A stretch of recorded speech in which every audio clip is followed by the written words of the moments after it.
Thank you, everyone. Before we gear up for today's session, let me invite the Dean, Students' Welfare, Central University of Kerala, Professor Rajendra Pillankata, for overview of today's sessions.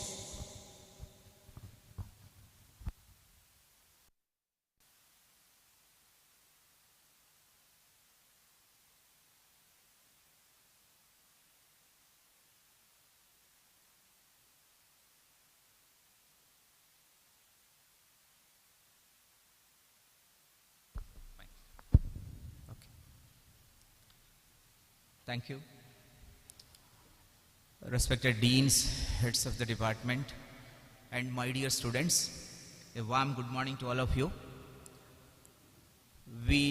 Sorry for a little late, So, Honorable Vice Chancellor, initially we were planned with the opening remarks by Honorable VC. Due to some administrative reason, he is unable to attend in the morning session. He told he will come and visit. Actually, yesterday he came and met all of you. He conveyed his high regards. And also, yesterday's chief guest, the most very important and exciting talk. And I hope all of you enjoyed that. And it was actually very, very creative and innovative. And he also, while leaving, he appreciated all faculty members as well as students and entire campus. So he was very happy after interacting with you students. So we are also very happy regarding yesterday's whole session.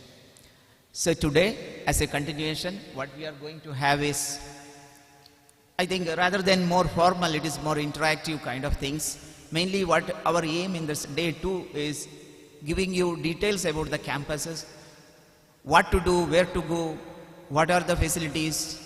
Many of the times what I felt is during my tenure as a DSW, that end of the fourth semester, when they are leaving, they are ending up with a lot of problems, many students, without knowing certain things, rules and guidelines of the university, what to do. sometimes what happens is we are getting misguided due to some reasons. That also is another problem. So as yesterday Dr. Karjagi told what to pack in the suitcase and how to get into the attitude and in the knowledge, skill and all these things are coming together. So we should pack properly our suitcase before completing the fourth sem.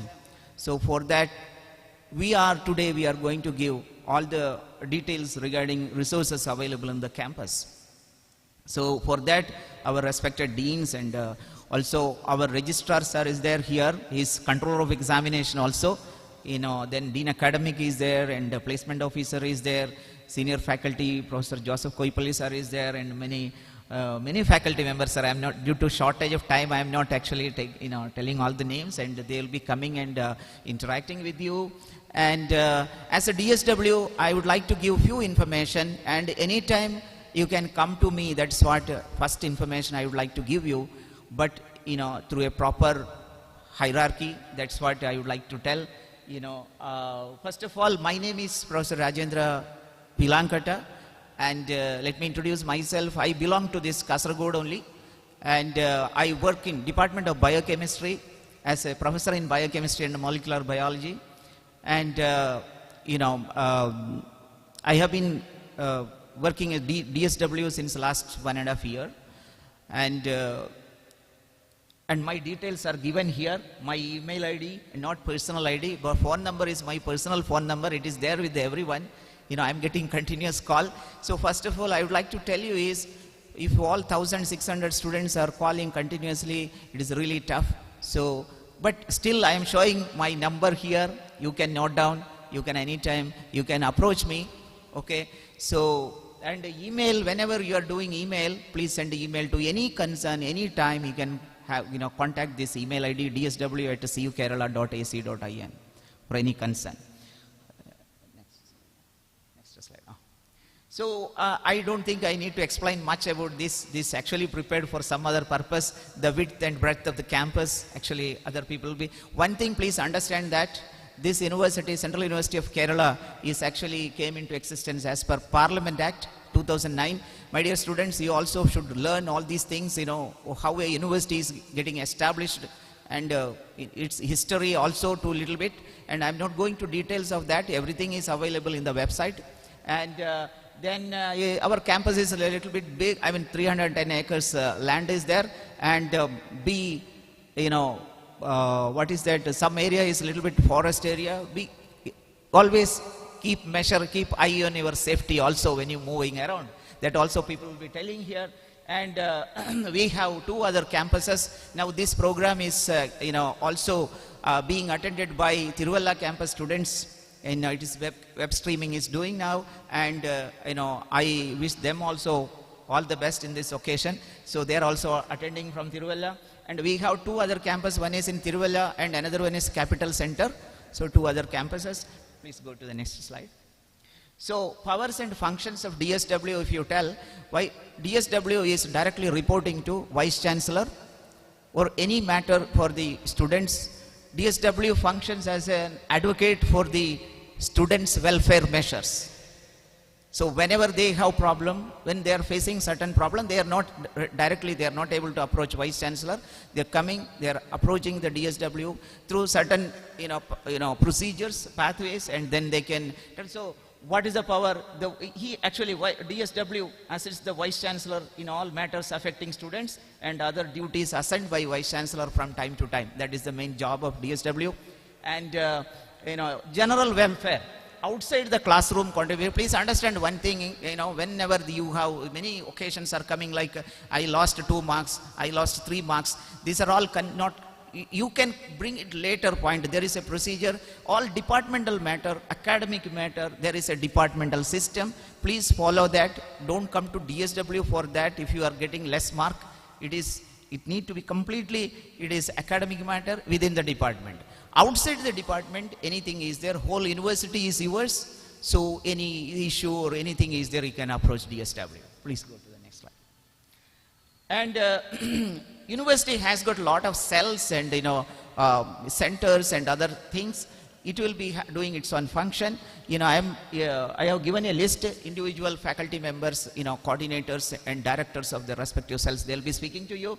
That is a national service scheme. Actually, we are a very efficient NSS unit here, and we have internal complaints committee that also they will be explaining, and there is a very efficient student grievance redressal forum established as per UGC Act, UGC regulation. And any grievance is there, student grievance redressal forum, there is a portal in the website in our Central University. Please go through the Central University of Kerala website, lot of informations are there. SGRC, it is called Student Grievance Redressal Cell, and all grievance you can post there, and there is a committee to review and bringing up a solution. If there is a solution, not there is solution, the problem will be escalated to, there is a ombudsman, and ombudsman, if it is not cleared, then finally go to the hierarchy, and vice chancellor is there, all machineries are there if any grievance is there. But grievance, you not supposed to post your grievance in the Google review. Okay, that is the first thing I would like to tell. If a food is bad, you are going to put it in the Google review. I am telling you that, my dear students, Sundar Pichai is very busy person. He can't assist you for that, because we are all here. Sundar Pichai is not going to come and help us. Google review, if you are putting, you can put a restaurant located next to our door in Peria and put it there in Google review. Not about the university directly. But then you will have a question. I have a fundamental right to freedom of expression and all. It is there. Nobody is harming that. But there is a procedure. If you have a problem, whom to report? Departmental thing, directly HOD. University thing, directly DSW. Then there is registrar, VC, and all university other supporting system. If nothing is solved, you can do even press conference. You have the right. But the thing is, there is a measure. If you are not following this pathway, you will end up with the problem of disciplinary action of the university. I am not threatening you. Please don't understand in that way. I am telling the procedure. Because this is what we are facing the problem. Because a couple of students, they are directly going and putting in the Google review. Please understand that. That is not the way. And you have all the... now let us go to the hostel system. Okay, sir, 1 minute. Then we have anti-ragging cell. You know that anti-ragging statement you have given. And anti-discrimination cell, minority cell, OBC cell, women cell, placement cell, IPR, innovation cell, international student affairs cell also is there. University have a lot of wings, and where to approach and all further resource person will be speaking. Please go to the next slide.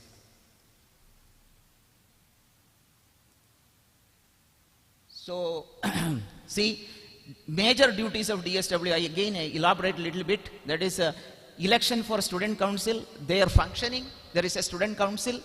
That is an important body of the university. They have a lot of right. It is established as per University Act. And social and cultural activities, student information services, and our DSW office staff, I can appreciate them in this occasion. I would like to tell that all the fellowship related, any matter is there regarding fellowship, and also now new scheme is there launched, that is PM Vidya Lakshmi. If you have any doubt, if you want to avail some education loan, everything, all these kind of assistance will be given from DSW office located in the Ambedkar Bhavan. If you enter, immediately left to that left side, 3 rooms completely for Dean Student Welfare Office, and they will be assisting you. There are staffs always, they will help you. If you have any doubt regarding fellowship related thing, you can approach there. And the issue of certificate is there, that is, if it is authorized by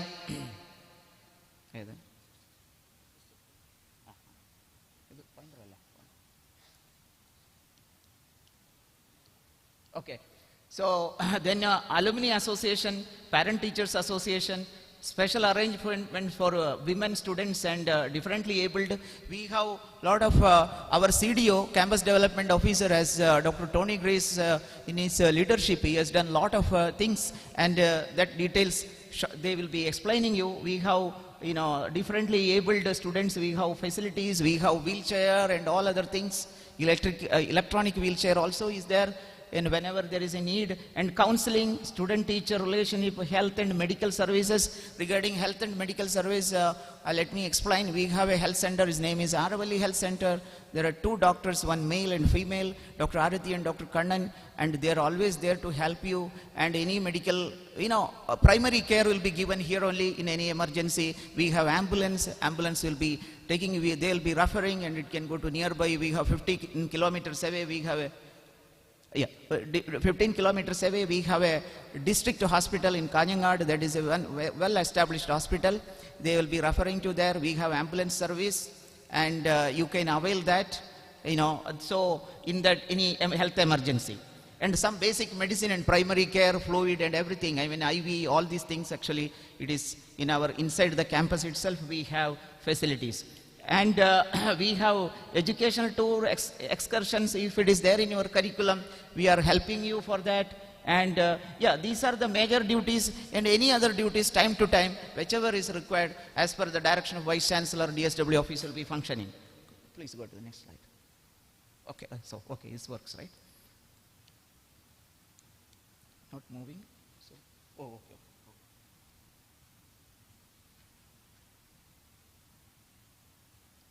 Yeah, now coming to the hostel, I would like to give a couple of information.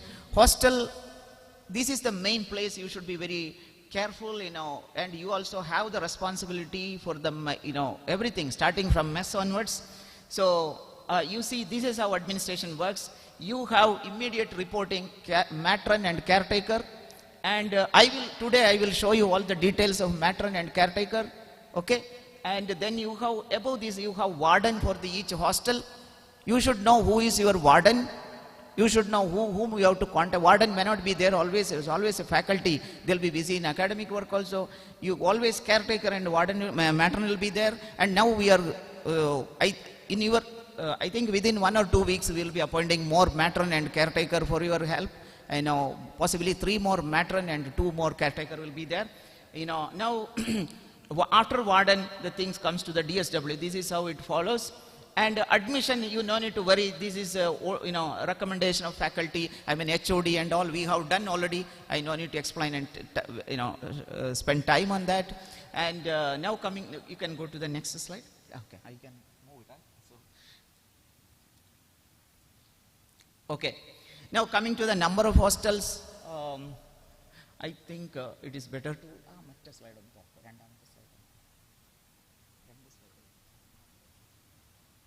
Little bit more information. You can take a photo if you need it. I will give the complete information.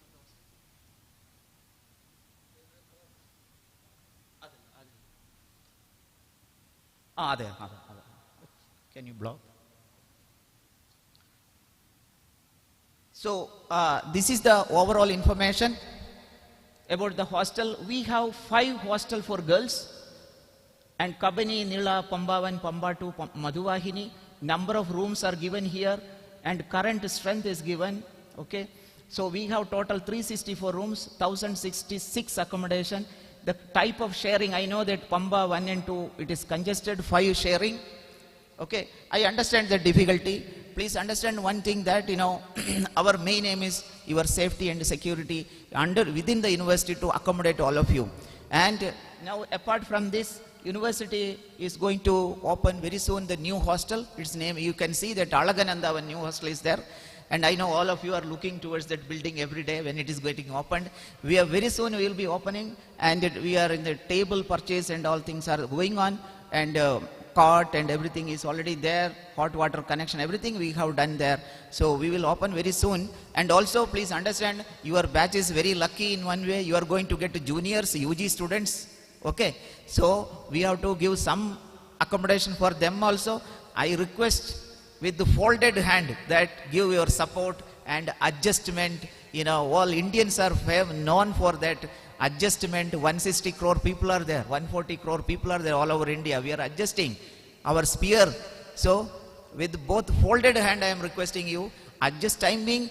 Whenever university is having better facility, definitely it is for you. It is for you always. and also understand that your juniors also you have to consider. So let us have a mechanism that 5 people we will, wherever there is opportunity, I was talking to Vice Chancellor, whenever opportunity opens up, we will have a better, shifting to relocating to another place, okay? Please, I need your complete cooperation in that regard. And men's hostel, Periyar, Neyyar, Amaravati, one more hostel is coming for them also, that is Kedar. But I know that I can see very less boys here. So a lot of rooms are there, but boys are less. So girls are dominating. So it is good in one, but our hostel is concerned. We are happy that, we are very proud to tell that our university has highest girl student study. Everywhere I tell. But our limitation is hostels. Now I feel that we should have taken the other hostel to here. I mean, boys hostel we should not have considered. I'm just thinking that much rush is there. Anyway, let us see. This is the strength and sorry, sir, after this I'll quickly wind up because sir is waiting. Okay, so now coming to the details of warden, you can take the snapshot. You please don't ask me who is warden. New students, you can take the photograph if you want and share it. This is the information. If you want, I can share it with you also. And importantly, I didn't give their number here. Email is there. You can contact. Each hostel warden will be creating their group, WhatsApp group. You can communicate there. And, see, Dr. Govindaraju is warden of Periyar. He is from Kannada department. Dr. Anjala Devi, warden of Kabani. Dr. Pandya Nayak, warden of Neyyar. And, Dr. Singh, she is actually warden of Pambavan. And email is given. And Bhagyalakshmi Madam, Pamba 2. And Dr. Seema Chandran, Nila, Dr. Sunil Kumar, Amaravati, and Dr. Bhagyalakshmi, Madhuvahini. So, and now it's okay, right? Clear, right?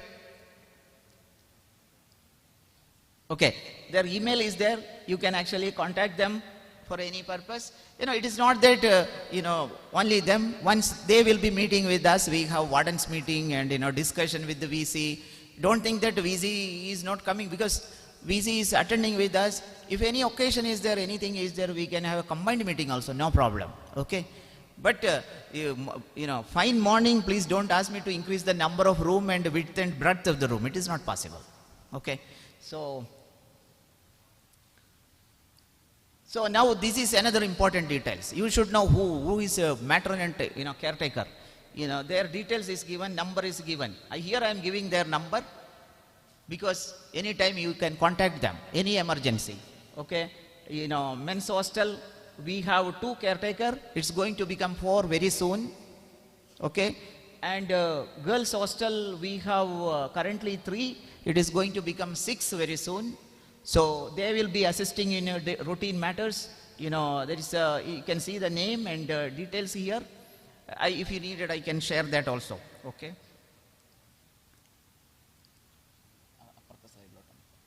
So that is regarding about the hostel. And the new hostel, when it is open, definitely we will see that, especially that Pamba hostel thing, we will do it. Okay. So now, again, these are the buildings. I don't need to show you. Already seen that. And now, so we are celebrating all important national days. National importance in Independence Day, Republic Day, Vivekananda Jayanti, Ambedkar Jayanti, cultural festival, Onam, Red Cross Day, across the thing, very diverse. I am not asking you people to confine into the classroom alone. After the classroom, you have entire campus open for you. Let us celebrate. That's what. Like yesterday, Dr. Karjagi told, we can celebrate. Okay. Now, this is a couple of, earlier picture. You can see a big Tiruvadira and all other things, Kambavali and all, tug of war. You can, it's open for you. You can enjoy. Okay. So, now this is the annual cultural activities. Kangama, madam, our cultural coordinator is here. She will be guiding you. And I know that some limitations are there. I am very happy to know that she told me somebody already approached to, to practice and all. We are so happy. Central University of Kerala made its, name in the national level in a couple of events. So, very talented students are here. They are here. We will support you whatever possible way to, involve in the extracurricular activities, especially cultural activity. This is a Kangama annual fest. You will you have that opportunity also. You can see a lot of events here listed, that all madam will be speaking. And we have sports, Urja every year, sports coordinator will be speaking. And we have, attended South Zone. This is our earlier picture. And we have civil service coaching. Currently, that is, Madam will be, Asha Lakshmi Madam will be speaking on that, And we have student council and election that I mentioned you earlier. Our structure is chairman is DSW, and 2 members to the council will be elected from each class, that first year and second. Executive council 10 members. There will be president, secretary, vice president, male and female, joint secretary male and female, and executive council members. Let us, once election is happening, we can have details on that actually. Okay. So thank you very much. These are the overview. Anything is there after the next presentation, you can come at any time, we can discuss. Let us have a casual interaction today. It is not very formal. Thank you very much for giving the opportunity. Good luck. Have a nice day. Thank you, sir, for your insightful address. We will now proceed with a series of short presentations from various faculty members and coordinators of various cells and bodies functioning in Central University of Kerala, covering the wide array of facilities and services. It is my privilege to invite Dr. Jayaprakash R., Controller of Examination and Registrar in charge of Central University of Kerala, to address the students, providing an overview of education system and examination. Over to you, sir. Very warm good morning to all of you. Respected deans, heads of the departments, faculty members, my dear students. First of all, I'm going to congratulate the wonderful arrangement done by this induction program team under the able leadership of Dr. Rajendra Pilankata. A wonderful and excellent arrangement. So I'm very happy and delighted to address the freshers of our university in this induction program. Induction program mainly aims to familiarize the CUK systems to the newcomers of the university. I am extremely thankful to our Honorable Vice Chancellor, Professor Sidhu P. Algor, and Dr. Rajendra Pilankata for giving me an opportunity to interact with the freshers of the university. So I am going to speak about the exam-related matters. Exam is the most important part of your course of study. Some of you want to write whatever things I am going to tell. Please note down that also. In each semester we have 90 working days. All of you have to attend the class very promptly because attendance is very compulsory. 75% of minimum attendance is essentially required for appearing end semester examination. We have 60% of continuous assessment and 40% of end semester assessment. Maximum 10% attendance shortage will be condoned on valid reasons by the competent authority if the faculty council recommends his or her case to the control of examination. Otherwise, a semester break will be there according to CBCSS regulation. That means choice-based credit and semester system that we are following in our university. If suppose one of the students failed in an examination, ESA, suppose end semester examination, after the publication of the result by the Office of the Control of Examination, within 5 days, you have to apply and remit fees for additional examination. The department have to conduct the additional examination within 21 days after the publication of your results. You have to remember, you are clearing the ESA through additional examination. We will provide grade card clearly mentioning that you are cleared this additional examination through additional examination. That we will write in the grade card, additional examination. That means your mark or position will not be counted for rank. So we have core electives as well as open electives, 20 plus 20. In some of the department, they have reduced the open elective grades. All of you have to take open electives with the 1 to 4 credits of total 20 credits before the third semester. Otherwise, your final result will be delayed. If you can complete your open electives before the fourth semester, that will be more helpful. For each semester, maximum credit will be 30, should not be more than 30. Minimum credit is 20. Students have to verify always you have sufficient credit or surplus credits in each semester. Suppose you have surplus credit. The Control of Examination Office will withhold your result. If you have less credit, so that means you are failed in that semester. The Form 3, you will be familiar with the Form 3, Form 1, 2, 3, 4. So many forms are there. The Form 3 and 4 will be published in your department. So always you have to verify your results and you have to consult with your faculty advisor also. Okay? Results after the approval of the concerned dean of the schools, no further correction shall be entertained. So always you are in touch with your faculty advisor.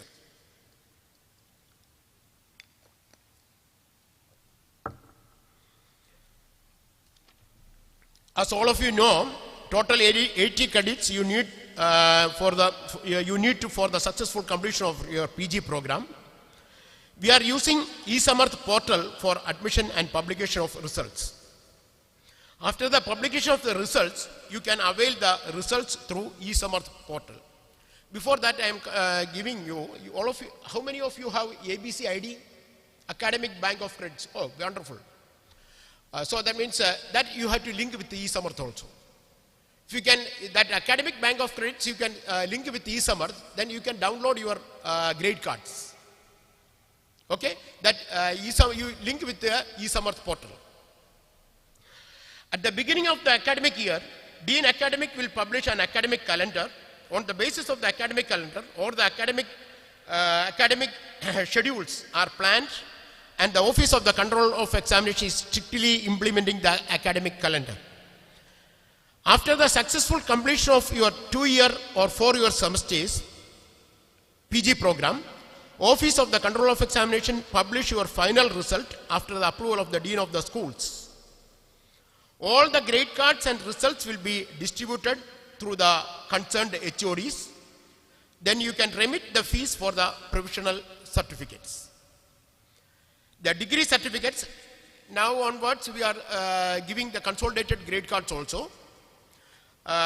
Before that, we are giving this consolidated grade cards and degree certificate in the convocation only. Now, the degree certificate only we are distributing in the convocation.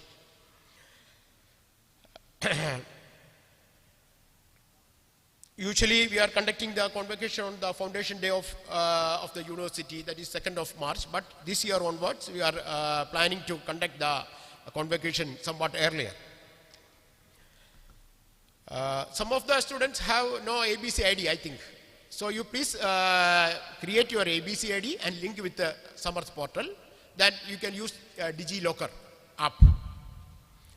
In addition to the above certificates, we are giving transcript certificate, position-wise certificates.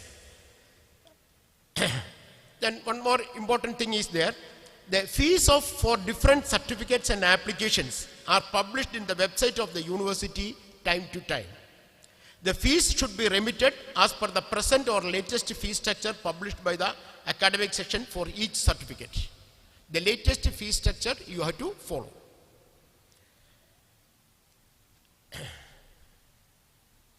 So, in our university, we have already implemented the academic bank of credits. That means National Academic Depository envisaged by National Education Policy 2020. So we have 85% of 85% of the students have already created this ABC ID. Now we want to complete it to 100%. So thank you for your um, present listening and all the best for your future. Thank you very much. Thank you, sir. With great pleasure, let me invite Professor Amrit G. Kumar, the Dean Academic, Central University of Kerala, to brief on the academic programs, CBCA's regulations, and the credit framework operating at Central University of Kerala. Welcome you, sir.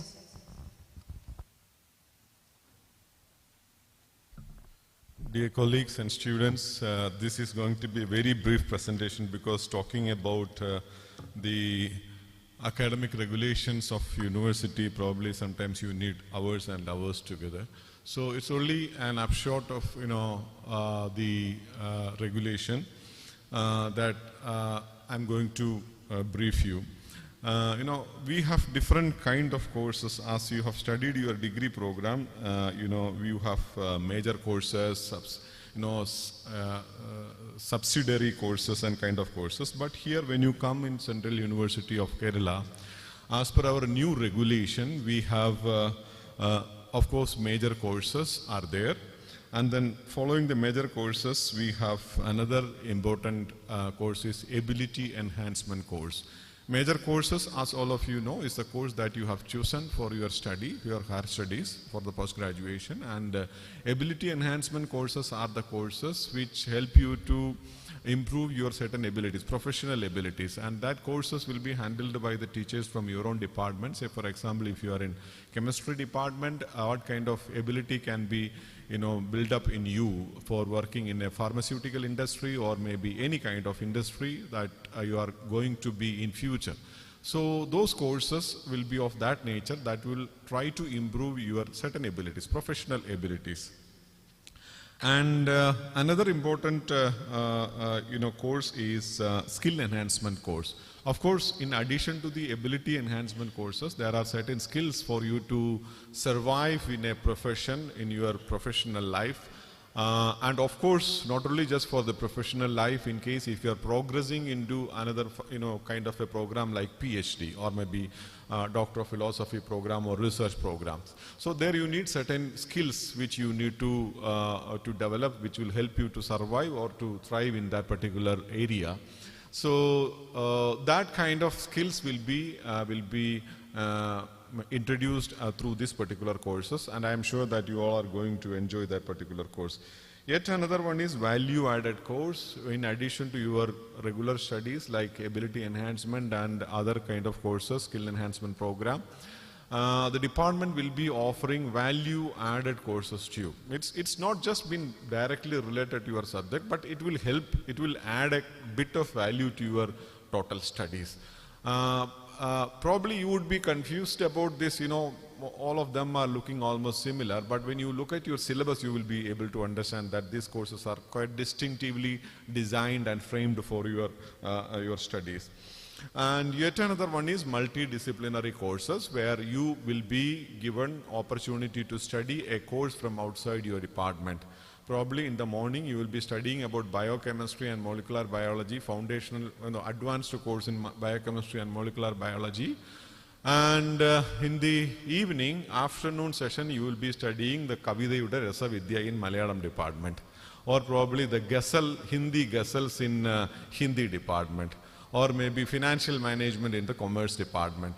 So it doesn't matter whatever subject you study, you can choose an area which help you to sharpen yourself probably in your personal life, or maybe sharpen your academic interest or whatever it be. So these kind of courses are something which you are going to really enjoy, because when other courses are kind of mandatory courses, even if there are options within value-added ability enhancement courses, but you have to select one within the limits which has been given to you. But when it's matter of multidisciplinary courses, if you are studying in a single department in this campus, you have nearly 26 options or more than 26 options. You can choose any of them. So if you have a flavor of science, still you have chosen commerce, or maybe chosen social sciences, economics, or whatever it be. You can just go back to the science department and then join for a program in the multidisciplinary program. At present, we are giving it in the name of open electives, but hereafter it will be called as multidisciplinary courses from various departments. So yet another element of our program is internship. Every student will be sent for an internship related to your profession in all departments, including language and social sciences. You will have to go for an internship. This is as mandated by the National Education Policy 2020. Being in a postgraduate program, you all have to complete one research project as well at the end of the semester, probably in the fourth semester. It doesn't, it's not just starting in the first semester. It's, training will start in the third semester onwards. So you have to undergo that particular project in which you will be completing a small research project. It will be something like pilot work kind of a thing for your PhD work. You will be following almost all the procedures and formalities of a PhD research work, but at a smaller level. So these are the major courses that we are offering here.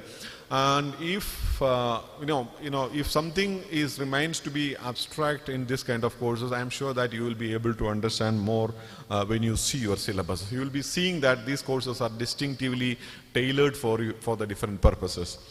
And as controller might have told you that the total credit is 80 credits. Minimum credits needed is 80 for post-graduation, which means 20, it's been roughly distributed as 20 credits per semester. It can be 19 and 21 credit, depends on the, departmental requirement, because certain departments like, MBA and education will have a different regulatory bodies, in which in that cases there is slight of differences will be there, but otherwise all the departments will have 80 credits. And one credit is equal to 1 hour in a week. We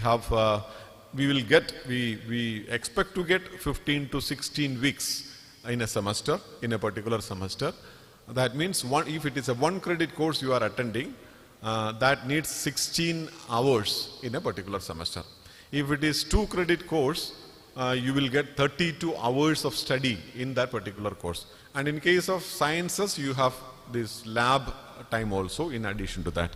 Lab time is 2 hours for a single credit. Say for example, if a lab is a particular, you have a lab hours and that's for the credit, you need to attend 2 hours for a single credit in a week, per week. So this is what the credit structure, which we are following, just the credit structure of the University Grants Commission. So that you will not come across any difficulty when you go out from this university with your certificate. We are just following the University Grants Commission's credit framework which has been given to us. And yet another opportunity for you is about the massive open online courses provided by the MOOC Swayam platform and the NPTEL platform. These two are the government approved, managed MOOC programs, but definitely you might be knowing there are other MOOC agencies like Coursera, Audacity and kind of programs are there. They are not been so far been approved for our university for the transfer of credit, but in case of MOOC Swayam and NPTEL courses are freely transferable. You can do courses in that particular platform. You can register there.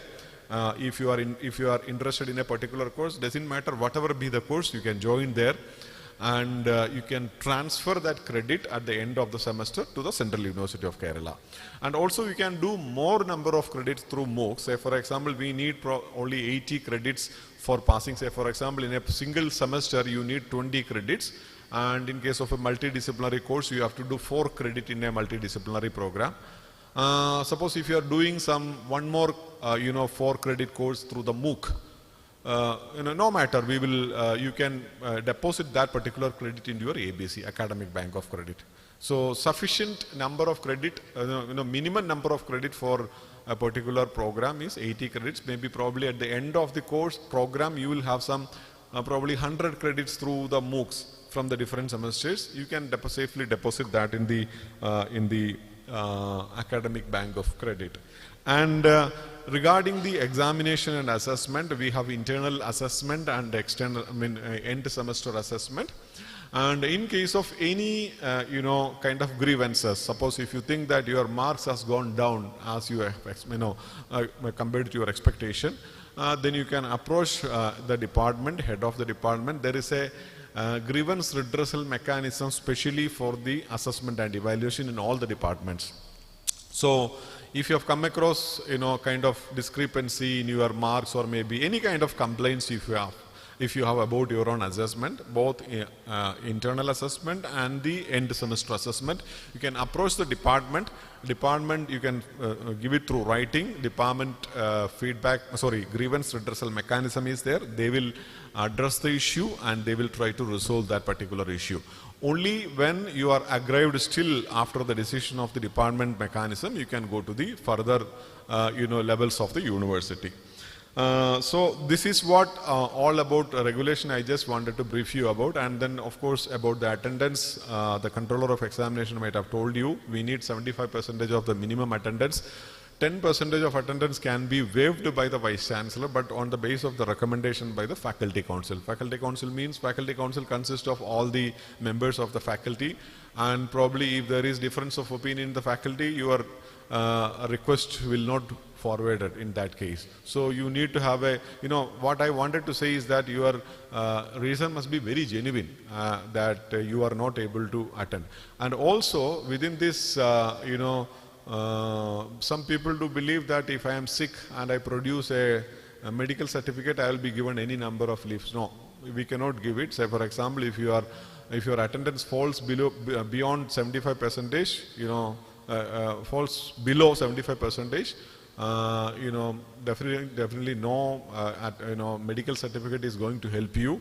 You have to repeat the semester, because otherwise there is an injustice, because you will be attending only 50% of the total attended days, and some of the students are attending all the 90% or 100% of the days, and you come and attend the program is kind of questioning the practices, the learning practices which is happening inside the campus. So there is no excuse in this particular case. If your attendance falls short of 75%, no medical certificate is going to help you. In that case, you have to repeat the examination. That's a rule of the university. So try to be very attentive. Try to maintain your attendance in the classroom, and also do remember one thing: your attendance is course-wise, not as the department as a whole. Say for example, if you have 5 courses in a particular semester, every course will have attendance. Say for example, you can attend one examination, but you cannot attend the second examination. That can also be another situation.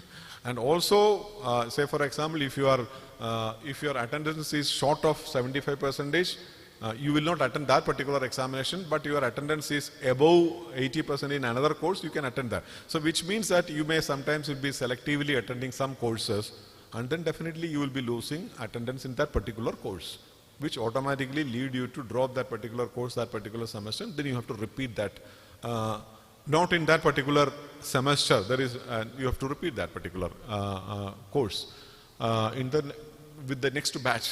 So it's a very serious kind of difficulty for you. So hence I advise you to have attendance in all the courses with the minimum 75% of attendance. So that's it. I'm sure that you will all make it up and then will come out in flying colors.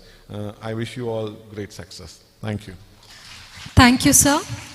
Now I welcome Professor Joseph Koipalli, NEP Coordinator, to highlight on the key aspects of NEP 2020 and Innovation Entrepreneurship Development Center.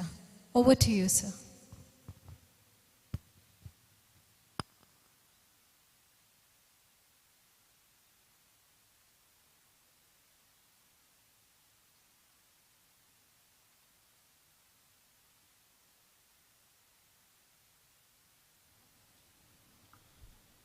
Good morning to all. The new education policy is a game changer in the history of Indian education. All of you might have heard about it. It's called the new education policy. It means that there was an old education policy.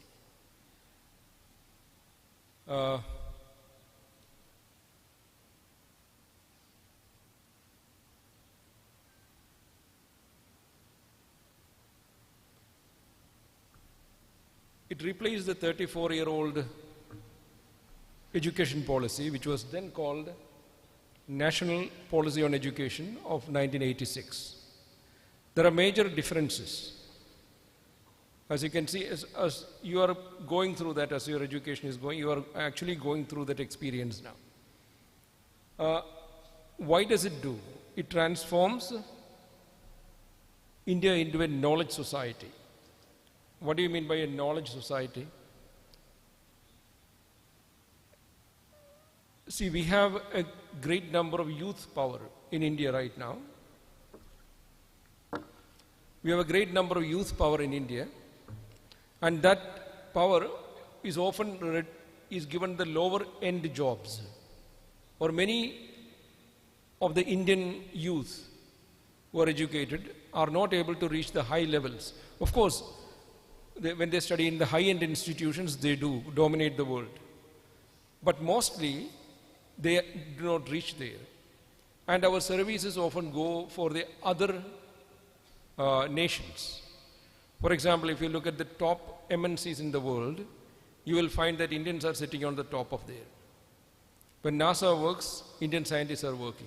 When Google works, Indian scientists are working. When Meta works, Indian scientists are working there. But in India, well, why do we go outside? There was a time when we were purchasing rockets from outside. Then a team of Indian scientists decided, government of India decided, we will produce it here. Now we can see the effect of Indian army. Who is supposed to do that? You are supposed to do that. That's the change that we want to make in India in every aspect.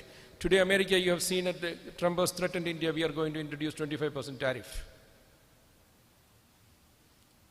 India is not a small power. It's 1.4 billion people. We are a big power, bigger than America. And to say that, you have to strengthen that country. That's why we are becoming a knowledge society and a knowledge superpower. It is not that we are going to become, we have been in the world. In the history, India has been a great power. We are only saying that we are there. For a short interregnum, we were not there, but now we deserve our right place. Don't you think so? Don't you think so? Yes or no? Why slow yes? Yes or no? You have to say that with conviction. Otherwise it will not move. And then that's why these types of institutions are created by the government of India. Why do we create this kind of institutions? It is to make sure that everybody gets it. We are not taking any bribe here. We are not taking any admission fee here.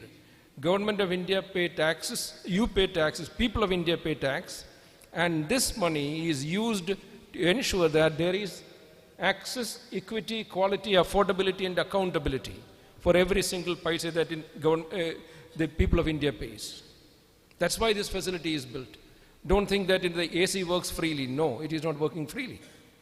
Or this microphone is free, or the auditorium is free. No. It is somebody paid for it. Your father paid for it, your mother paid for it, you pay for it. Let's be accountable. So accountability is very important. All of these things. And emphasis is on what? We don't want to repeat by rote learning, it is gone. We want to make sure that there is creativity, there is critical thinking, there is communication and problem solving skills. We have to work hands on. That is why earlier Dr. Amrita was speaking about internship. Internship, labs, field visits, problem solving. All these things are included in the new education policy with a purpose. So don't think that it is heavy. No, it is not heavy. It is supposed to make you more efficient. And it is supposed to be student-centric. The new education policy, all the courses are designed, programs are designed with the student in mind, to develop scientific temper in the students. It's not blind beliefs that lead this nation. We have rose up from there. And we need to have our ethical values. We don't need to ape the values of the West or the East or of the past. We define our values today. We live according to the needs of the society with a deep sense of social engagement. You have to look at the other person. You have to ensure that the other person is with you. And the key reforms in the higher education are many. If you look at that, there is a multidisciplinary approach. Dr. Amrita has already spoken to you about that. There is a multidisciplinary approach. It is not a single discipline. The reason is very simple. If you take anything, any new subject, there is an impact of the other subject in your discipline. You cannot ignore AI, for example. Even if I teach language, I cannot escape. Even if I teach literature, I cannot. If you teach economics, yes, there is an impact. We are in an interconnected world. So, how does this multidisciplinary approach work? It eliminates the separation. There was in the past, there was a hard separation. A student who has taken a science stream cannot come into the arts, an arts stream cannot go into science, a student who has taken commerce cannot go into the other discipline. No, that is, everything is gone. You write, you pass the entrance examination, prove that you are qualified, and then you become eligible to study a subject. You will be able to pursue any discipline that you want to. If you want to change your discipline midstream, yes, you can. There is a provision for that. Students have the flexibility to choose from a broad range of subjects. It's not a fixed discipline. So in the English department, we say, okay, these are the subjects that you must study. Student can say, no, I just want to go, I want to choose this path. Yes, after a period of time, you can choose another path. You can design your degrees. Academic bank of credits. Well, the controller of examination has spoken about that, academic bank of credits. What does it mean? It means you can, you are getting your PG degree. Right now, all of you are PG students. Already you were told that you require a minimum of 80 credits to earn a PG degree. If you get 79, you will not get the degree. If you get minimum of 80, you will get that. Some of the department might say that, some more credits are required. That's up to the department to say. And then you accept that and join the department. But in my department, for example, I'm from the English department. If you get 80 credits, you will get a degree. If you get 84 credits, say for example, that 4 credits you can put in the bank. You can use that credit later to get another degree or another diploma or another certificate. Up to 7 years, that is valid. So you can use that. It's a digital repository. All of you have ABC ID or APAR ID. Is there anybody who doesn't have it? If anybody doesn't have it, please ensure that you have made one. If any difficulty is there, go to the office of the controller of examination, ask them that I need to make an APAR ID, ABC ID. Without that, your degree is not valid. Because tomorrow, when you graduate from here, this will also go into that digital repository, and when you go for a selection, they will check online whether this degree is valid. There is no need to go for a physical verification now. Everything is electronically verified. India is in a much advanced stage. It promotes academic mobility and lifelong learning. You can move from one discipline to another. Today I am pursuing commerce, for example. Meanwhile, I also want to take some management degrees. I take some courses. Later on, I go to IIM. Probably if they admit you, you can join that and use that credits. Flexibility in degrees. Emphasis on the flexibility and the credit systems. We have already explained to you about the credit systems. In every semester, there's a 20 credit structure. That's what Central University of Kerala follows. Minimum 20 credits. 4 years, 4 semesters, 80 credits. Interdisciplinary research and interdisciplinary course selection. It all depends on the curriculum in the department, and your department faculty advisor and the head of the department and the faculty council and the board of studies, please make sure that you follow that. And internationalization. Indian universities get into agreement with international universities to offer courses, get credits, and we are trying to establish, what we are trying to do is that we are trying to establish world-class education hubs in India. Now you have already seen that, for example, 4 more new universities are come to India. Now that way it proceeds, it goes on. And what is its impact on your PG journey? How does it affect you? This is more important for you. There is an interdisciplinary research.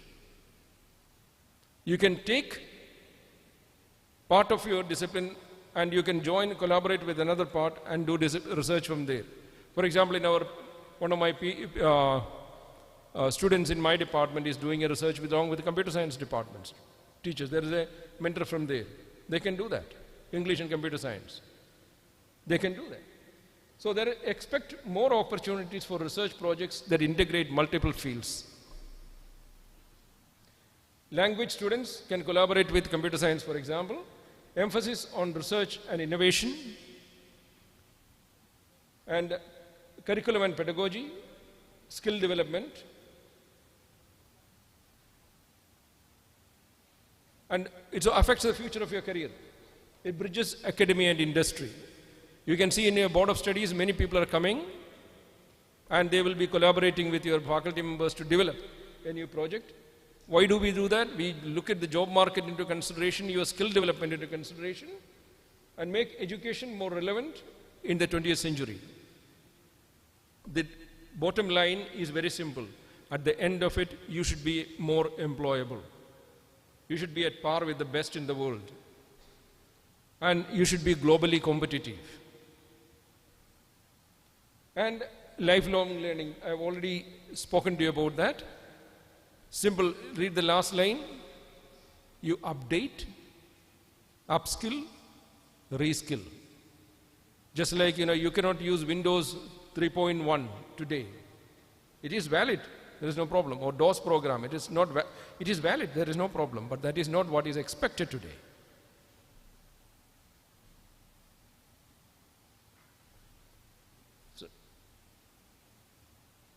So, embrace flexibility, engage in research, build your skill set, and more importantly, this is very important for you, key takeaway from here, ask questions. Suppose your teachers say that, you have to do 20 hours in my lab in order to get 1 credit. You don't need to do that. You only need to spend 2 hours in a lab to get 1 credit.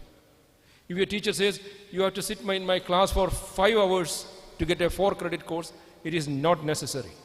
Only 4 is enough. Only 4 is enough. Otherwise, the teacher will have to give you 5 credits.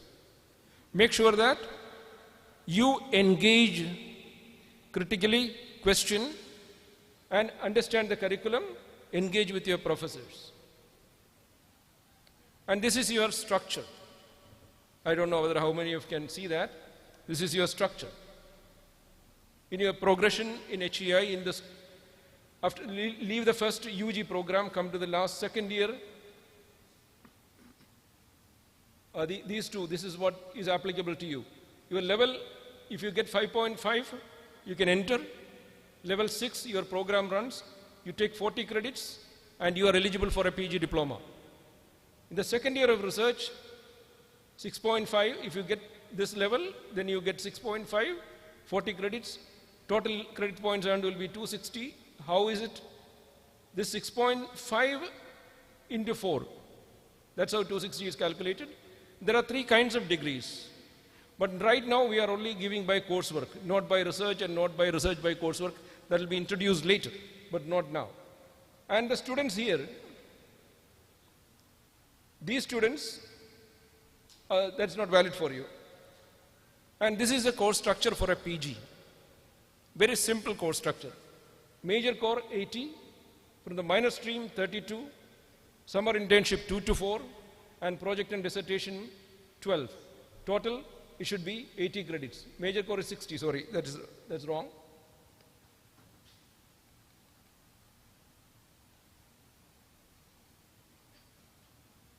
Okay, that's all. This is the normal structure of a PG program with the distribution. One second more. There is also something called IEDC. This is not related to NEP, I'm speaking about something else. IEDC, Innovation and Development Cell, that's working with the Government of Kerala, and Ideation and Innovation Council, Institutional Innovation Council, that is working with the Government of India. If you have any new ideas, you can approach these councils and we will assist you in developing your ideas. Let me give you one example and stop it. An English department professor has a patent in Bangalore Christ University. You know for what? He invented straws. Instead of the paper straw, he invented straws using the leaves of the coconut. A patent. It is imported, and that is a highly lucrative business. English department professor getting a patent on a product marketed by somebody with the help of other departments. If you have any idea, Professor Prasad, E. Prasad of the physics department is in charge of one of them, and Dr. Taslima from computer science department is in charge of the IEDC. Please contact these people. We have earmarked spaces for you to develop your programs. Thank you very much. Thank you, sir, for that insights. I invite Dr. P. Sri Kumar, Associate Dean of Students' Welfare, to address the gathering on the hostel facilities and Student Code of Conduct. Over to you, sir.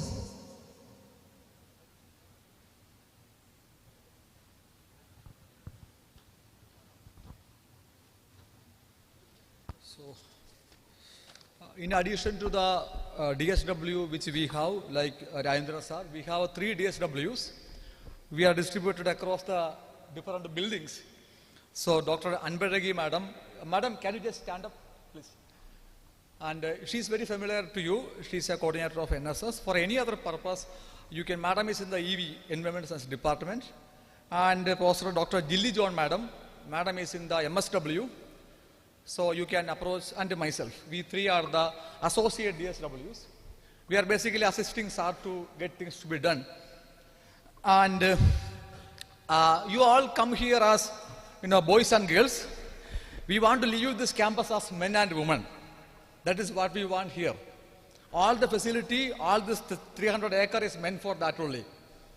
You all come here as boys and girls. When you leave this campus, you should attain a good manhood and womanhood. All this purpose is meant for that only. For that, these are the welfare and well-being which we have here.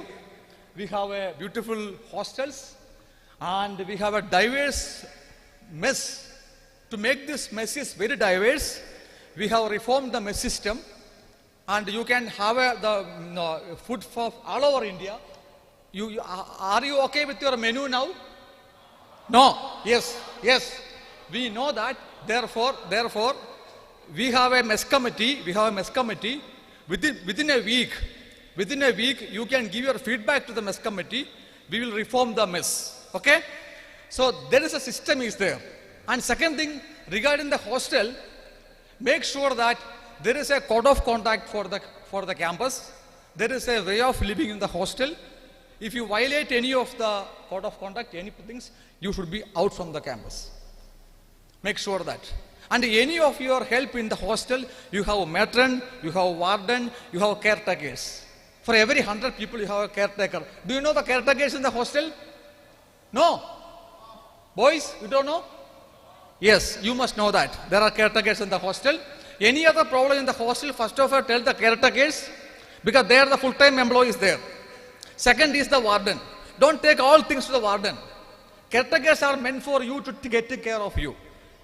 And regarding the menu, I told you. And the best one is that, you all come here. There are something called the Students' Council. We want to have some MPs, some MLAs from this campus. Therefore, we have a Students' Council. We want to train you in the democratic process. Therefore, there is a very well-structured Students' Council is there. We are going to have election. You can choose your own people. You can select the best people. You represent yourself.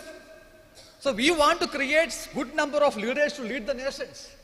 Therefore, be very positively participate in the Students' Council. Come out with all your ideas and do it. Okay? And grievance cell already, SAR is there, so I am not touched that point. And regarding ragging, anti-ragging, I think Madam is going to talk. I don't want to touch that area. And regarding all other things, regarding the arts and sports facility, I think Dr. Prasad is going to talk. Sir. Shravana Madam is going to take. So these are the things I want to tell you. See, we want to make you to success in life, not in once. Tortoise could win only once, but rabbit can beat every time. So don't take your model as tortoise as your model. We are providing all facility, all welfare, all well-being for you. Make you as a rabbit. We want you to win in the life, not in the once competition. So what are the qualities of the tortoise, rabbit? Why did a rabbit failed in the competition? Tell me. It slept. Therefore, it could not win in the game. But we want you to sleep. You want to sleep. Make sure that you are sleeping enough time. That is why we are providing a good hostel for you. And make tortoise one best quality. It eat best food. Have you seen that tortoise eating the best food? Tendered leaf, carrot, all things. That is why we provide you the best food by the reformed mess. And it is your responsibility to give the feedback. So don't hesitate to give the feedback. Give the feedback. The coming days we are approaching you to get the feedback of the mess. Give the feedback. And tortoise one quality is that, the rabbit one quality is that it is always having a jagrada. It is always conscious about its responsibilities. So who is our hero? Tortoise or rabbit? Tortoise still. Rabbit. So that is the reason we want to leave you this campus as men and women. You all joined here as girls and boys. We want to leave you as men and women. Make this all facility for a good purpose. Make it useful for the best purpose. Come out. These are the only things I want to tell you. And in addition to our wardens which we have 3 wardens meant for the mess. Dr. Geeta Madam from the Education Department, and Dr. Binoy sir is not available now, and Dr. Subramanian Paichu sir is also in Yoga Department. So any other things which you have in your complaint regarding feedback, you talk to this, especially wardens. And in addition, sir is already could not tell one thing. Sir, still counseling is there, that's psychology counselors are there? Yes. Really, see, you are all home away, many people from home away, they have some mental stress and problem. We have a full time, we have dedicated psychology counselors in the health center. You go there and tell their problems to them, they will have a solution. And this is the one. Try to solve your problem by yourself first.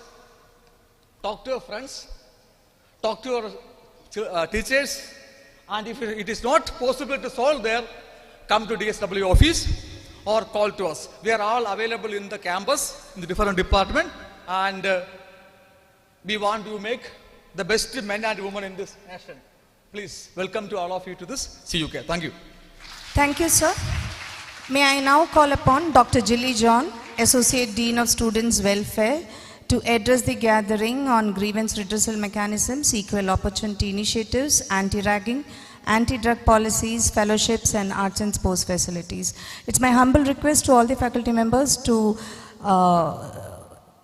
kindly stick to the time allotted, as we are running out of time. Thank you. Over to you, Dr. Jilly. Thank you, Supriya.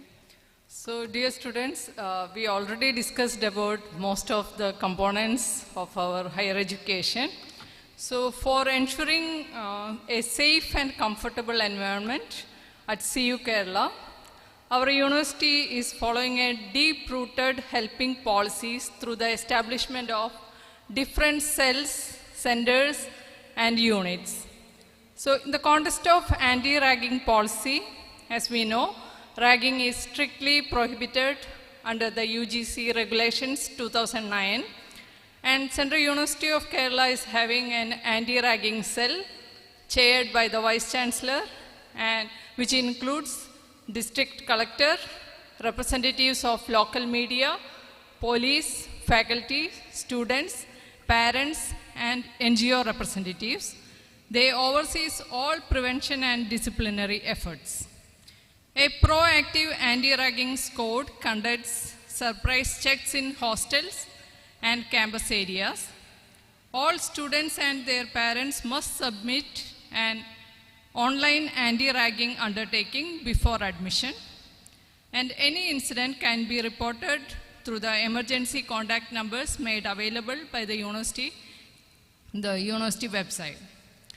With respect to anti-drug and substance abuse, Central University of Kerala enforces a zero-tolerance policy on drugs and alcohol on campus. The university aligns with the national frameworks such as the National Action Plan for Drug Demand Reduction and Kerala's Vimukti Mission. We are organizing regular awareness programs, and students can access confidential support through the counseling center, as mentioned by the previous Associate Dean. We have a psychologist.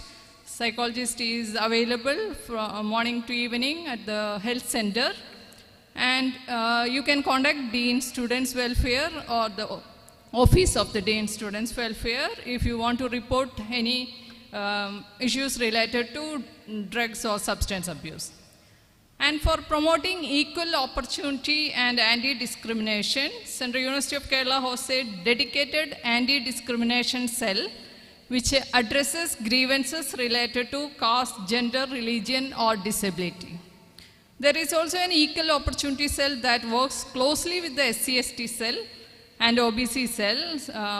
Dr. Senthil Kumar sir will talk about the SC/ST cell and its functioning, and which these cells are supporting students from marginalized communities through scholarships, fellowships, and academic assistance. And gender-based complaints are addressed through the Internal Compliance Committee, and the Women's Cell is trying to ensure the cases of harassment or discrimination, and they are handling the cases with sensitivity and confidentiality. With reference to policy and campus alignment, CU Kerala's efforts align with the goals of major national and state education policies, such as the National Education Policy 2020 and RUSA. The university conducts regular sensitization programs on constitutional values like equality, non-discrimination, and secularism through departments and initiatives such as Vigilance Awareness Week. And for the full-time campus engagement and support of our students, we encourage you to actively participate in student bodies such as the Student Council, NSS units, and cultural and sports activities. And there are different centers functioning in university, like the E. Sridharan Center for Life Skill Education, APJ Abdul Kalam Center for Extension Services, Dr. Ambedkar Center of Excellence, DAYS, Malma Ayangali Center for Kerala Studies, Center for Women Studies, Center for Translation Studies, Center for Theory and Criticism, Center for Defense and Strategic Studies, and Center for Policy Sciences and Regional Planning, and Center for WTO Studies. This platform built leadership, confidence, and a sense of community among our students. If you face any academic, personal, or social challenges, you can connect to the redressal of grievances of students in university website, and you can reach out to the Dean of Student Welfare. And in each department, there are faculty mentors and counselors. They are available to guide and support you throughout your time here. And the university website is giving link to the PM Vidyalakshmi portal for applying in the educational loan. And the university is regularly updating on different national and state fellowship schemes and grants, through the department heads from the time to time. So the entire university fraternity is here to support and constantly motivate you all to achieve your dreams with responsibility. Thank you. Thank you, madam, for the insightful inputs. With great pleasure, now I invite Dr. Anbalgi S., Coordinator of NSS at Central University of Kerala, to address the gathering. Over to you, ma'am.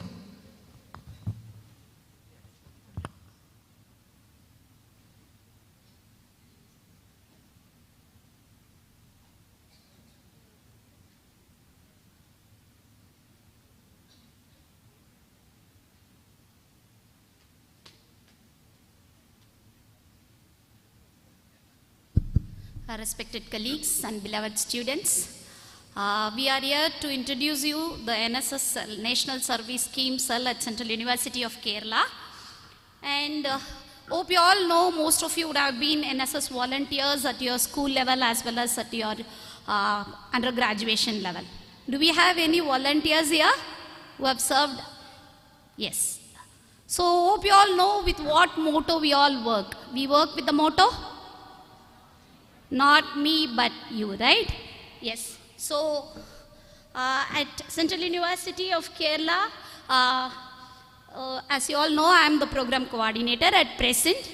We do have 3 units at Central University, and we are going to introduce few more new units. The authorities are ready to sanction few more new units in this academic year. And I am happy to introduce you Dr. Gujati Tirupati sir. He is here. He is your NSS Program Officer for the Unit 1. And we have with us Dr. Sadanandam, Program Officer from Unit 2. And we have Dr. Geeta Madam from the Department of Education, who is the NSS Program Officer of Unit 3. And you all know we work with the motto, and why NSS? Why you need to join National Service Scheme? You know that beyond classroom learning, we develop our skills, values, we get better exposure, right? So we work with the society and we get to know the social problems, and by serving in NSS, it's going to reflect, it is going to add value to your career profile, and in future that helps you a lot in gaining better fellowships, scholarships, even when you go for your civil services, right? So serving NSS is going to give a better transformation as an individual. So I'm happy to say that NSS Central University of Kerala successfully completed a national integration camp. 10 different state NSS volunteers have come here, and we have successfully completed a national integration camp, which is a challenge to any NSS cell. And we are also attended recently an NIC National Integration Camp at Rani Chennamma College, Karnataka. And most, our NSS Program Officer, Dr. Sadanandam, got the Best NSS Program Officer Award, and most of our volunteers got the Best NSS Volunteers Award there. So, and you know, as a part of our 120 routine activity, we need to complete our residential camp to get your NSS certificates, right? So, we all do once in a year the 7-day residential camp, and these are all the glimpses of the residential camp where we went to the Kalam Nagar, which is adjacent to our campus. Students served their 7-day residential camp by cleaning the village over there, and cleaning the schools and nearby surroundings, educating them, doing cultural activities in the evening, cooking food for them.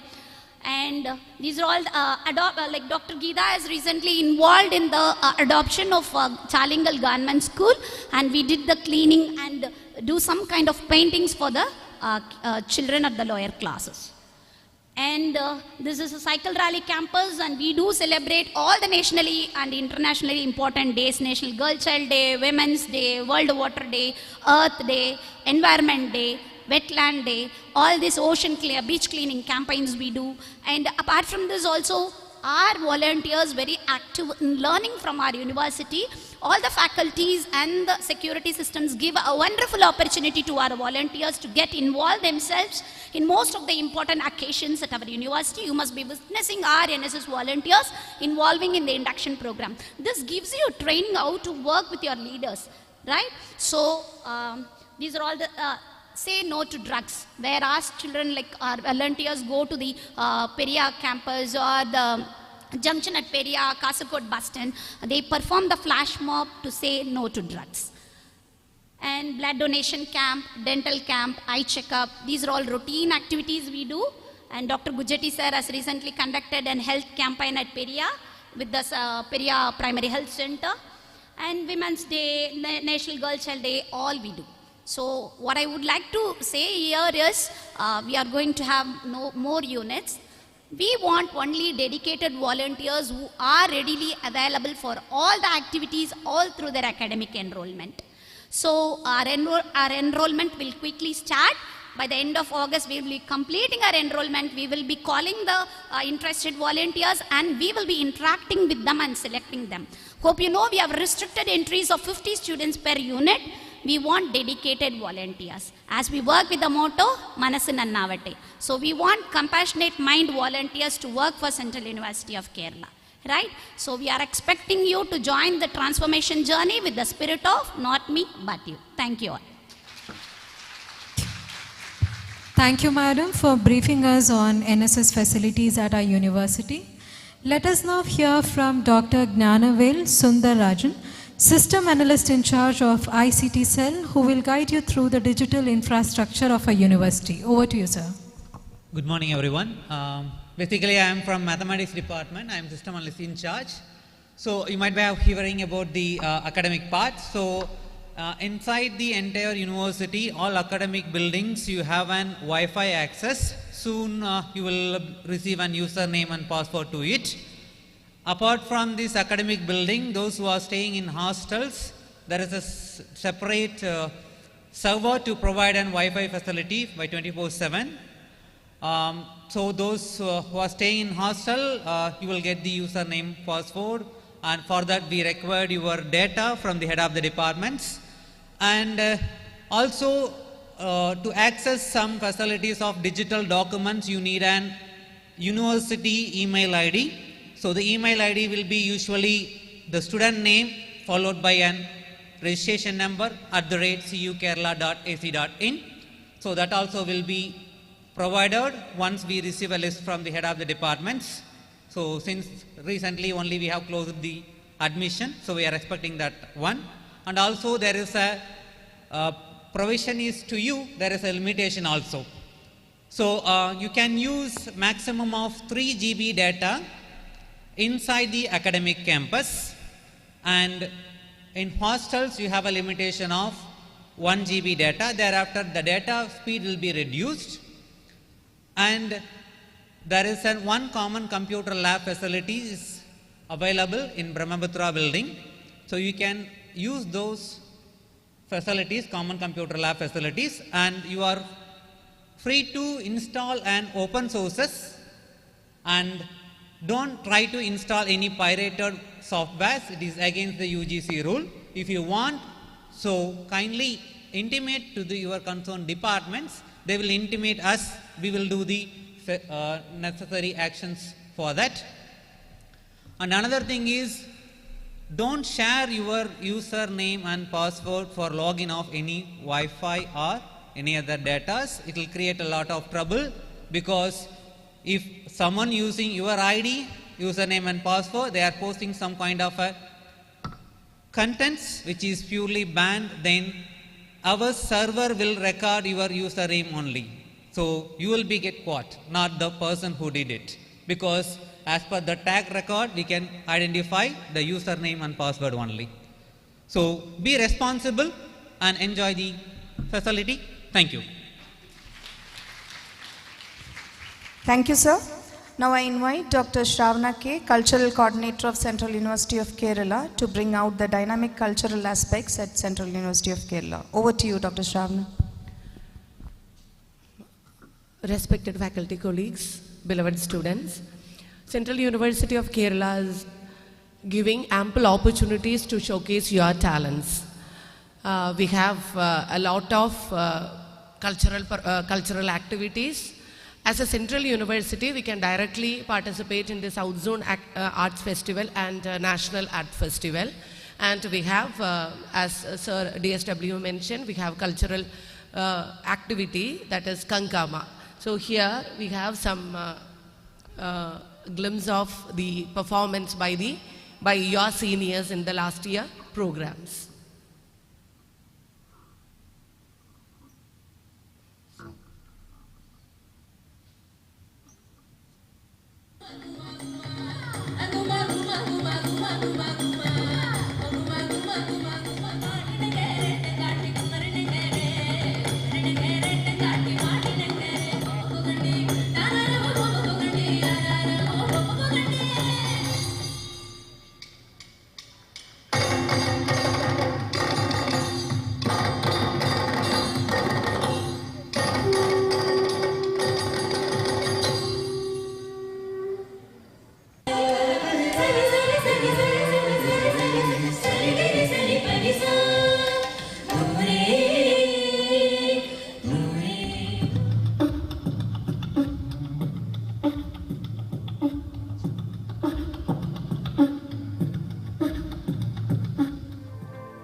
Wait a minute, get it how you live it. 10 toes in when we standing on business. I'm a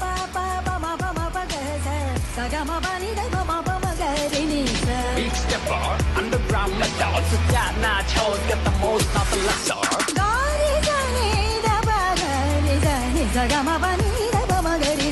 Straight terror, not to tell your errors. And pushy culture, baby, got the bottom you can measure. Mama, mama, mama, mama, mama,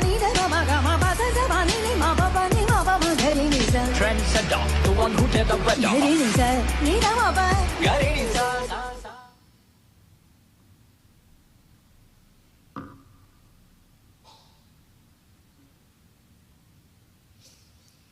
Okay, students, so we expect this year you also be part of all these activities. Best wishes and all the very best to you. Thank you. Thank you, madam, for that vibrant presentation.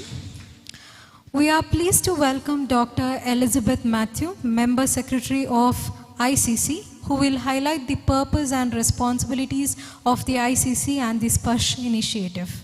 Over to you, ma'am.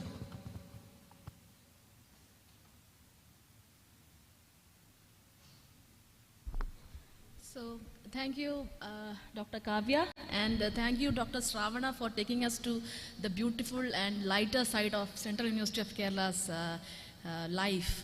And now I'm here as a member secretary of the Internal Complaints Committee to briefly introduce you to what the committee is and what is the mandate of the committee.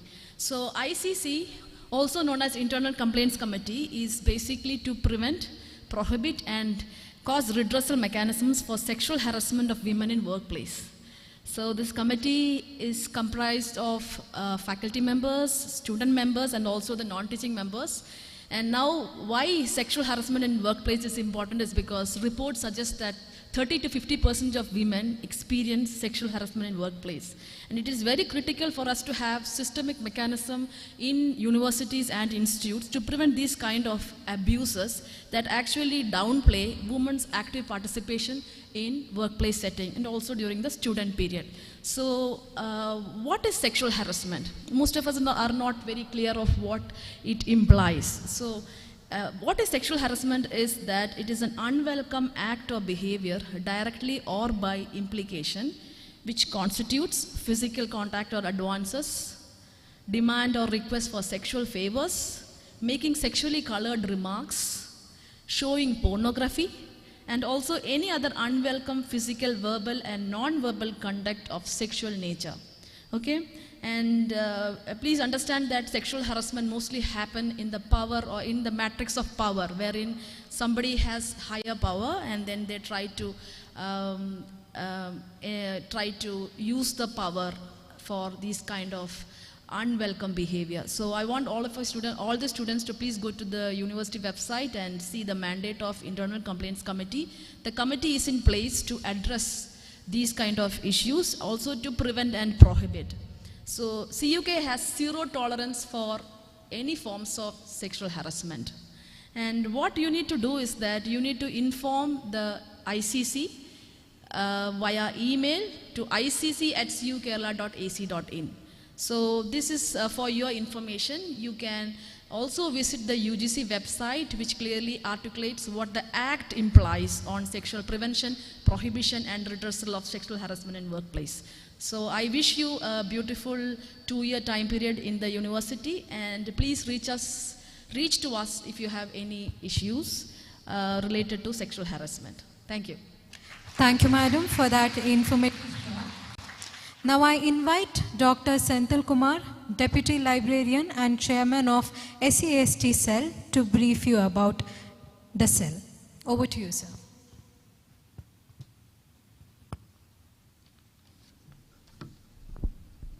Good afternoon, respected deans and faculty members and students. So I am liaison officer for SCST Cell. So SCST Cell constituted in Central University of Kerala in 2014 to address the grievances and welfare of SCST students and staff. SCST Cell ensure the effective implementation of reservation policy in the university admission to the students in various programs and accommodation in the hostels. It is function as grievances redressal for the SCST students and render them necessary helps in solving their academic as well as administrative problems. It is help to get the SCST scholarship and e-grants. SCST Cell opened the complaint register for SCST students, and also students can submit their complaints through online. So a link has been given in the university website. So our email ID is liaisonofficer@cukerala.ac.in. Thank you. Thank you, sir. May I take this opportunity to invite Professor Saji TG, Director of the Placement Cell at the Central University of Kerala, to deliver his address on the university's placement activities. Over to you, sir. Myself, Professor Saji, Dean, School of Business Studies. I am also taking the charge of Director Placement Cell. So, with a lot of expectation, hope, aspiration, you joined any higher education institute. Every student. During my college days also, I was like that, because everyone wants to build his career at the end of the 2 years. Of course, our institute is celebrated as a research university. Ultimate aim of each and every scholar or student here is to develop your career. To be a person from the management domain, I should be specific about the career, not about the job. But building career is a strategy, not a simple task. It is a strategy because we are living in a highly competitive world. So in a competitive world, in a complex world, the ultimate aim is to acquire the skills. Not only the skills, there should be support from the institution where you are studying. Obviously, Central University Kerala is, we are not making a tall claim that we are highly placed institution, offering institution. At the same time, we are offering a decent number of placements. Here the placement activities are done at 2 levels.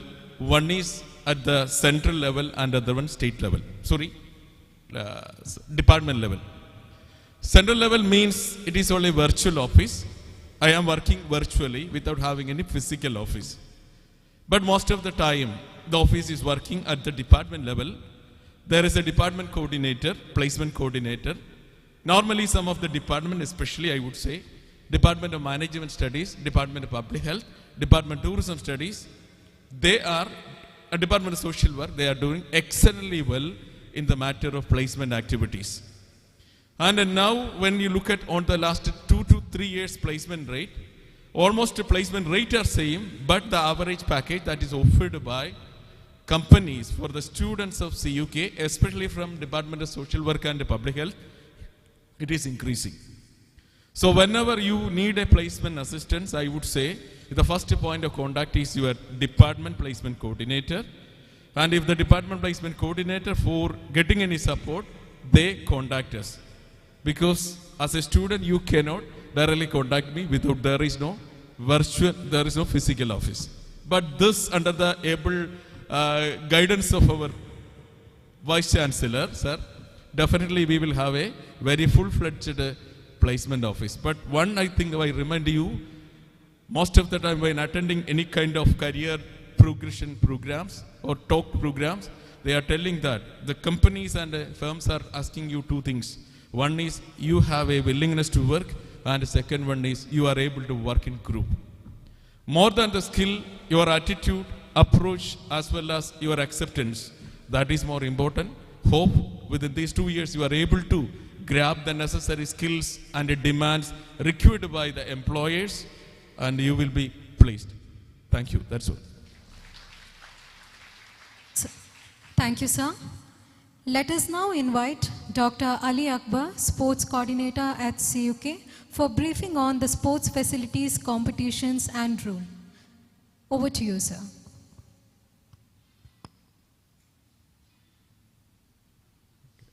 Good afternoon all. So I am Ali Akbar from the Department of Mathematics. I'm sports coordinator also. In sports, for sports, our university provides one sports coordinator and one consultant. He will be appointed soon. Okay. So here what I'm telling about sports, the facilities are available, whatever the facilities are available, what are the things we are going to do here. Okay, here you may be seeing some facilities already, right? So it is very hard to see, right? So I will highlight what are all the facilities available here first. So all the facilities are ordinary and non-standard, so we have to develop much. We are all in the beginning. So 400 meters track is there, football ground is there, volleyball courts are there, badminton court, no, it's a very ordinary thing, basketball courts are there, Coco court is there, Kabaddi court, and some equipments also. So here what we are doing, if you are excel in sports already, if you have some certificate, you can come with that certificate, and we will conduct some tests also. Okay. Also, we will be giving some training, and if you are good in some sports item like football or cricket, whatever, so we will evaluate it. And after that, if you are good in that, we will be sending to either South Zone or in All India inter-university tournaments. So every year we are conducting one sports day that is called Urja, and we are conducting inter-school tournaments. We have one yoga department also. If you are interested in yoga, you can. If you are interested in some sports item, you form a group and you get training. We will be providing some facilities also. So you can contact either me or sports consultant. So whatever the minimum facility you require, that will be providing. Actually, this is a academic university. We have role play, we have cognitive ability test. So these are something which are very, very important for the student's journey. And as a strong pillar of Prerana, we have chairman, who is Professor Rajendra Pilankatta, who is a DSW and looking after the whole Prerana program. And we have a convener, Dr. Shyam Prasad, who is present with us, and he is a main pillar and a motivation for us. So the best part of Prerana is that The winners of the Prerna, as I said, it's an interdepartmental competition. So the winners of Prerna who will score maximum scores will get the rolling shield. So this is a shield which is rolling every year, and major departments have backed this shield with a lot of pride. This can be yours. The only thing what you can do is actively participate in this competition. It's a competition for your development. So if you want to come out of the cocoon and be a beautiful butterfly, it's up to you how you come out. So we are the only platform and a force which will give you an opportunity to mold your personality. So Prerna is such which is giving this. Along with that, there are individual prizes and cash prizes for the winners. So by saying this, I wish you all a very, very best, and you will get a lot of information about Prerna in the coming days. So do participate actively and make use out of it. Thank you so much. Thank you, Ms. Kavya, for that short insight into the activities of Prerna. It is my pleasure to welcome Dr. Asha Lakshmi B.S., Coordinator of the Alumni Cell, Central University of Kerala, to provide an overview of the university's Parent-Teacher Association and Alumni Cell. Over to you, Dr. Asha. Good afternoon, everyone. Due to time constraint, I'll take only 1 minute. I know all of you are grown-up people, citizens of India, probably voters, who have crossed 18 years of age. So you might be wondering, why should we think of PTA in a university because you are voters, you are grown-up people. We know that your parents are also stakeholders of the university, even though they are not the direct stakeholders like us. We are the direct stakeholders. Students, teachers, and non-teaching staff are the direct stakeholders of the university, but your parents are also investing money for getting quality education from the institution for the younger ones in their family. So in that way, they are also part of our institution. They also have expectations with respect to the quality of education that you are receiving.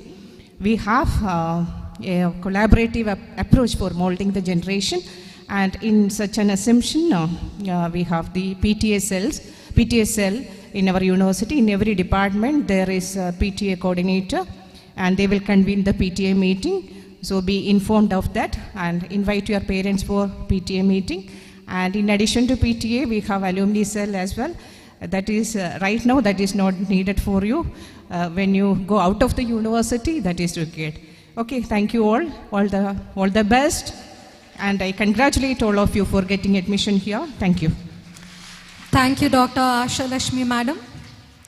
Up next, we have a special performance by the students of Department of Yoga Studies, showcasing the harmony of body, mind, and spirit through the art of yoga. I request the students of Yoga Studies to take the stage.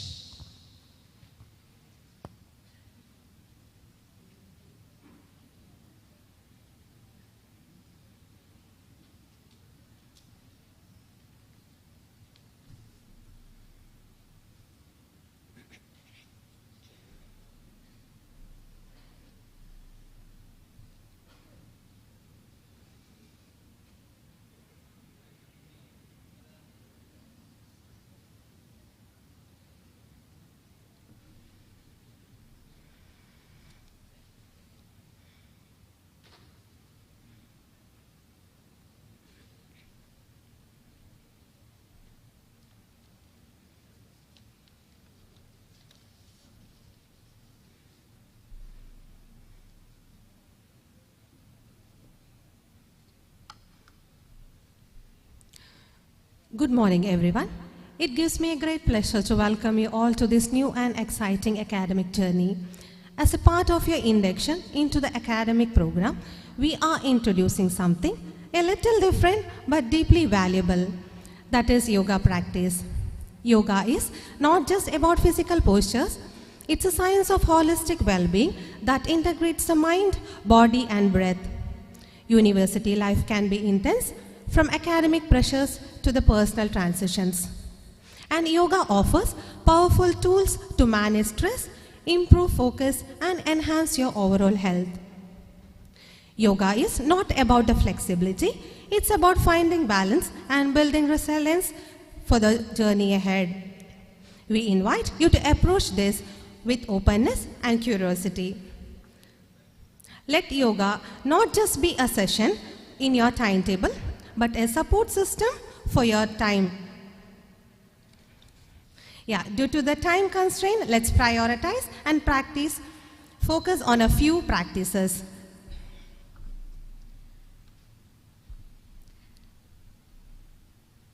Let's begin the practice of yoga.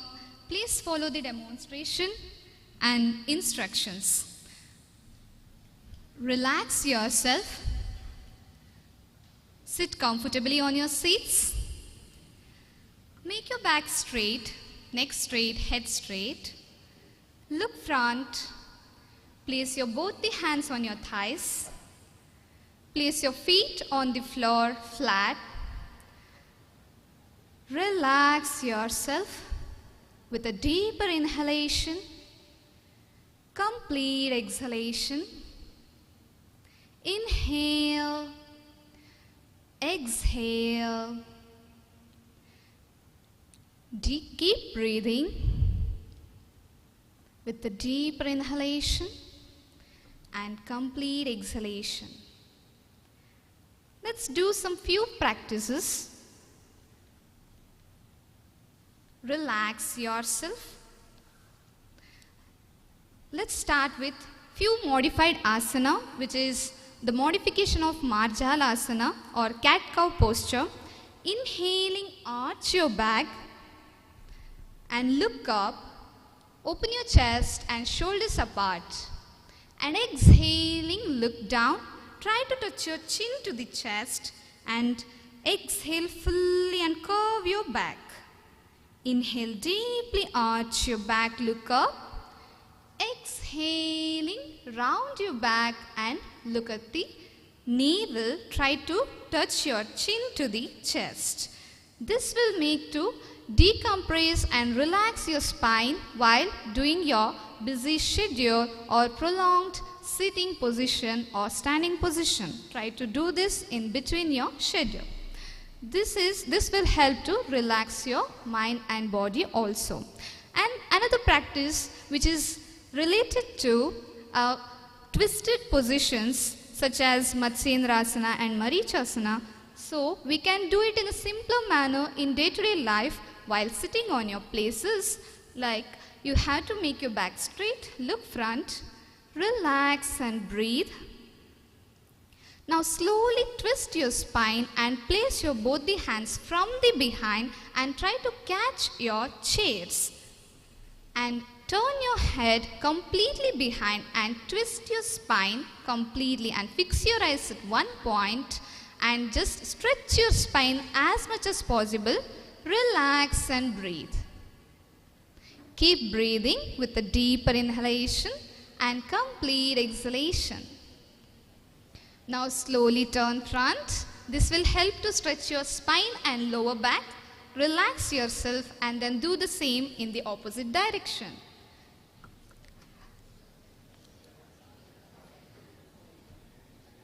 Relax yourself. Now slowly turn front. Keep doing this in your day-to-day life. This will be helpful for your stress relief in your spine. Relax. Now sit straight. Let's do some few pranayama practice. This will help to regulate your mind and try to improve your focus. Sit straight. Make your back straight. Open your chest. Place both the hands on your thighs. Rest it freely. Look front. Just observe the demonstration. Let's do in right hand one mudra. Place your right hand front and then fold your index finger and middle finger and then place your hand in front of your nose, your right hand, yes. And then don't close your nose yet. You have to close your right nostril from your thumb and the left nostril from your middle finger and little finger. Don't close yet. Just observe. This practice is called as Anuloma Viloma, where the alternate nostrils we are breathing through them. We have to close our right nostril from our thumb and inhale through the left nostril first. And then close your left nostril, exhale through your right. Again, inhale through your right itself. And close your right nostril and exhale through your left nostril. Keep doing this. Again, inhale through your left nostril. Close your left and exhale through your right. Again, inhale through your right.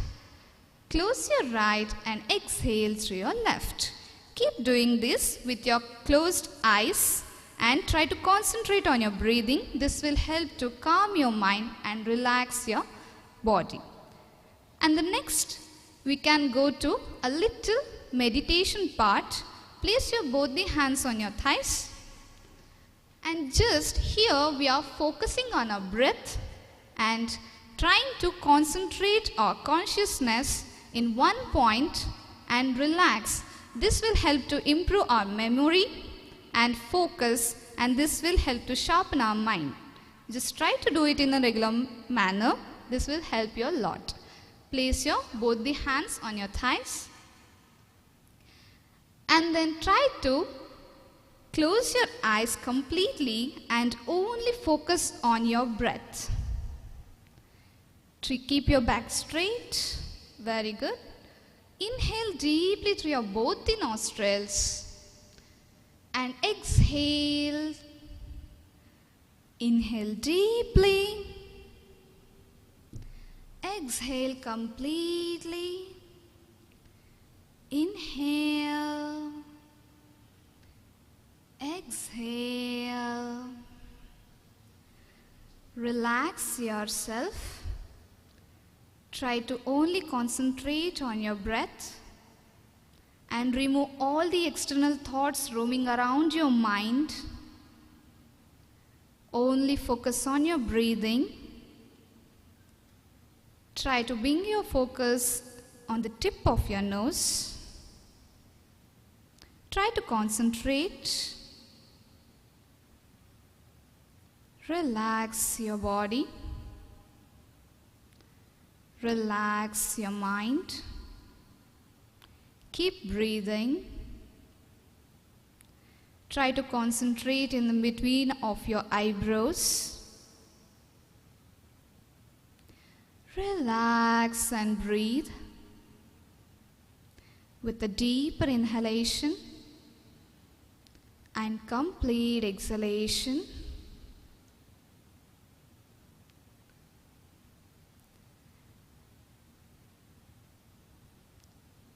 Slowly become aware of your breathing. Become aware of your body parts from your big toes to the top of the head. Slowly rub your palms, make it warm. Place it on your eyes, feel the warmth. And slowly open your eyes. Hope you guys all felt calm and relaxed. If you have any questions, you can ask.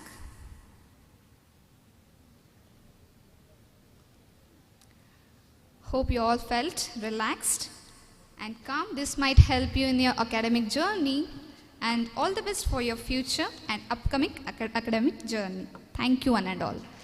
Dear audience, give a huge round of applause to the students of Department of Yoga Studies for showing the wonderful expression of spirit of yoga. Thank you, students.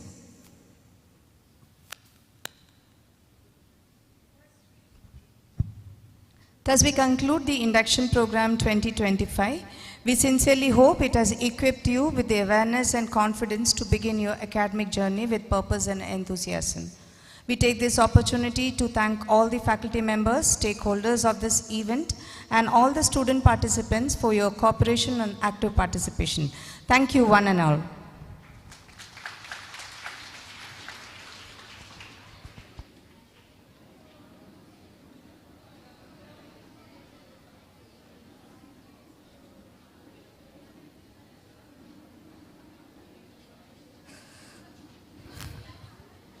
We'll be starting the next session at 12:30.